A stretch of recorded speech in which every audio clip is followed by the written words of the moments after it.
Dekat Ho Chi Minh pula, okay, aku punya otak tak betul kan sebab tidur tak cukup apa semua. Mula-mula sampai tu dia kata gate 22. Dia kata mula gate 22. Lepas tu, kita pun tunggulah depan gate 22 tu. Lepas semayang apa semua tu lah kan.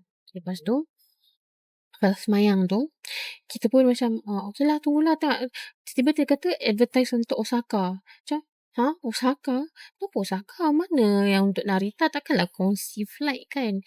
Impossible. Lepas tu macam tunggu sekali lah. Adalah segerombolan makcik-makcik Jepun ni datang. And then diorang macam cakap-cakap pun macam kita dapat the gist of it lah, apa yang diorang cakap tu kan. Lepas tu sekali diorang tengok satu bot ni, diorang cakap satu bot, lepas tu diorang dah macam gelabah. Lepas tu aku pun gelabah sekali lah sebab aku dapat rasakan diorang pun pergi Narita juga. Aku pun tengok lah, rupanya dah tukar gate 9 daripada hujung dunia akan pergi hujung dunia. Kau tahu tak, berlari lagi aku.